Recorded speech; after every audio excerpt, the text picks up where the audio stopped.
What's going on, everyone? So Los Angeles Lakers made a trade for the first overall pick of the G League draft. And you might be thinking, Tyler, why are you talking about the G League draft? Why does that matter?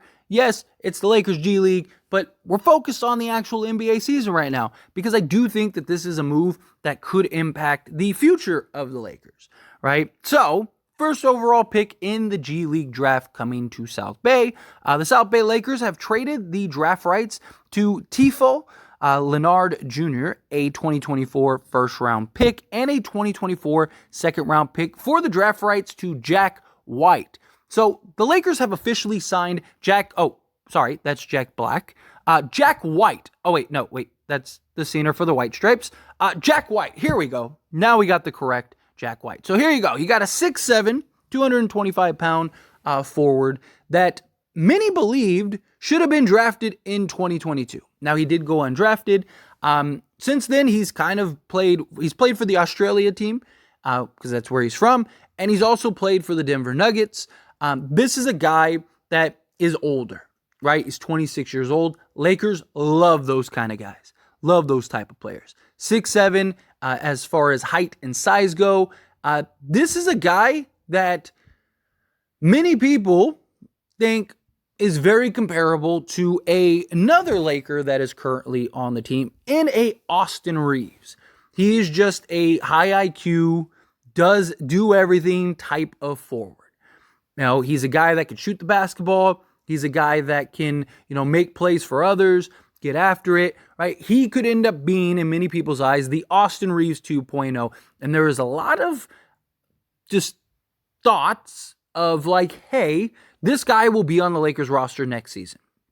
He's going to have a big impact in the G League team. He's going to kind of just play there, be under the Lakers umbrella, and then he will trickle in to the actual NBA roster next season with the Lakers when everything happens. Or it's very possible if the Lakers do make some type of trade at some point, right? Like, let's say come the trade deadline, they end up doing, say like a D'Lo and Rui for somebody, right? We'll just throw out a name like a DeMar DeRozan, right? Again, just throwing a name out there. If they do that, then they're going to have to fill a roster spot, right? Now, obviously, you have the buyout market, but if they give up a Rui Hachimura, they could go and bring in a guy like a Jack White, and he could be a guy that could kind of fill in spots. Now, were to unload say a Rui Hachimura or something like that, and or even like a Cam Reddish or something, then they would be in the market for another sizable forward. This is also a guy that could play the shooting guard position, right? Like the Lakers, that's a big question mark, is the shooting guard. We haven't seen a lot of Max Christie. Not really concerned about it. I know a lot of Laker fans really want to see Max Christie play, and a lot of people wondering why Max Christie hasn't played yet. It's because we need Cam Reddish right now just for his size and his defense, especially while Jared Vanderbilt is out. I do expect Max Christie to kind of get some burn at some point. I do expect him to get an opportunity. However, he is still, 20 years old. So his time will come. His time to shine will be there. Not worried about that. But you could bring in a guy like a Jack White, come in and kind of fill a role if needed, right? You don't need somebody to come in and just be a superstar, especially if you go and trade for somebody like a DeMar DeRozan or something, right? You just need somebody that can come in, not mess up the minutes that they're in, and just play and give you quality production. This is a guy that can play both sides of the basketball. How elite and how great, time will tell. We'll see how that goes. More likely than not, I don't know if he sees the floor for the Lakers this year. Maybe they do bring him up and just kind of give him a look. But more likely than not, I think that this is something where he'll play the G League this year and then will be a guy that potentially makes the roster next season and could kind of fill a need. He's also a guy that comes from a great basketball background, basketball pedigree. He is a guy that played at Duke, Coach K. He also was part of Zion's team. Again, he's 26 years old. For those that are like, hey, wait a minute, didn't he, did he really play with Zion? Like that was 5 years ago or whatever it is now. Like, yeah, he did. He was on that team. But this is a guy that, has some NBA experience, not a ton. He played 17 minutes last season for the Denver Nuggets. And in that 17 games, he averaged just under 4 minutes. So just small sample size. I don't really know how much you can put into his numbers. But if you look at his per 36 minutes, then he's basically a 36% three-point shooter, 47% from the field, and gives you 15.6 points. So as far as his per 36, again, this is just projection, 15.6 points on 47% from the field, 1.3 steals, 3.3 assists, and 7.3 rebounds. Again, a guy that could be a little bit of a do-everything. This is a guy that many people think could come in and be another sort of Austin Reaves 2.0. Ceiling isn't very high. Probably not a guy that is going to develop into a superstar one day or anything like that, especially at 26 years old. He's a guy that he's basically in a year or two away from entering his prime. But again, you don't necessarily need every player on your roster to be a superstar.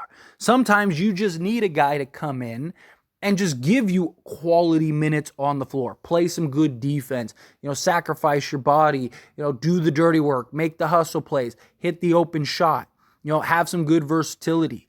Again, this is a guy that can knock down and hit the shot, right? If he can translate into the NBA like many people think he will, then this is a guy that I do think could maybe see some rotation minutes. I don't think he'll necessarily be a starter or anything like that, but just to have a good, solid, able body that's under the Lakers' control, that we kind of will get a good feel in the G League, see how he looks in the G League, which he should be really good. He should rather dominate in the G League. But this, to me, is just, he would be another sort of Swiss Army knife type player, right? Like you look at a guy like an Austin Reaves. No, he's that guy that can do a little bit of everything, right? He may not be super elite at anything, but he's good enough. Great shooter, give you 40%. He can play make, give you some defense, go and create his own shot. Now, I don't think Jack White will necessarily be to the level of Austin Reaves and as crafty as Reaves is, but I do think that he could be, even a third of what Austin Reaves could be, which that has value in and of itself. Again, having those type of guys, the Alex Carusos, the Austin Reaves of the world, those guys that just high IQ, play well off of LeBron James, those kind of guys that can, fill a role, fill a need, be chameleon-like, right? And kind of just whatever you need him to do that night, he can do. He can make some plays for some people. He can go and hit some shots. Rebounding, which I really like the rebounding, right? The rebounding is something that I think if that can translate well for the Lakers, then, I mean, again, you're talking per 36, talking a 16-7 guy. It's really good. Give you a steal, a block, and an assist. So he is projected to be a legitimate two-way style player. And the per 36 is based on 12 and a half field goal attempts per game. So it's not like high volume, right? You're talking, some free throws. You're talking some offensive rebounds, 2.1, and then the total rebounds would be 7.3. But, he's a guy that Denver seemed to like. There was that project, there was that talks of like, okay, well, this is a guy that, could kind of be in the farm system, right? Goes into the G League draft, goes to end up being the number 1 overall pick, which, that tells you something right there, right? Tells you, like that teams value him and teams think like, okay, he's going to be a real player at some point. And so if he can spend a year or two in the G League, honed his craft, develop his overall game, kind of show that he's too good to be in the G League, maybe he gets the call up and could be a real factor. But we will see. Also worth noting too, I don't believe I touched on it, but I do think it's important, is he did sign a 2-year deal with Oklahoma City Thunder. So that was something that they really that Oklahoma City really liked him and Oklahoma City wanted him. They ended up waiving him during the preseason. So for those that are like, well, if he's that good, how come he's not on a roster? That was just because of the moves that the Thunder ended up making. But the Thunder actually had intentions of keeping him long term. But it came down to Xavier Cook, who was cut by the Washington Wizards. So they kind of were just like, okay, well, we'll get rid of this guy. And then he ends up going to the G League. So he has a journey, right? This is a guy that's been grinding, been trying to work hard to just make a name for himself and actually get some quality NBA minutes. So this is a guy that has a chip on his shoulder, has a lot to prove. I'm not saying this is going to be a guy that, you can expect to be this huge player that's going to come in and be like Gordon Hayward or anything like that. I don't even think he'll necessarily be as good as Austin Reaves. But you still need those role guys. You still need those glue guys. You still need those guys that can come in and have an impact and play a role and just kind of fit in multiple ways. And that's what I think you will get with Jack White. That's what I think Jack White could provide to you. But anyway, as always, this is a discussion, so I pass the question on you. Let me know your thoughts and opinions down in the comments below. What do you think? How do you feel about Jack White? Do you think that, this dude could be a baller? This guy is somebody that can, make an impact and, be on the Lakers roster later on down the road? Do you think, no, he'll never be anything more than the G League guy? That could also be very well the case, right? I wouldn't be surprised, right? There's plenty of guys that you think, oh, this guy's going to make the NBA at some point and don't end up making it. Or just underachieve, right? Like even look at Cole Swider for the Lakers, right? He was a guy that many believed was going to make the roster at some point and really was a disappointment for the Lakers. I hope he has some success with Miami. We'll see. He had some pretty good preseason games and stuff, and maybe Miami kind of turn him into something. But it's just an example where like a Scottie Pippen Jr., guys like that, where many people thought like, okay, this is a guy that he's going to eventually be the backup. He's eventually going to play a role on the Lakers' real roster, and just he hasn't looked very good.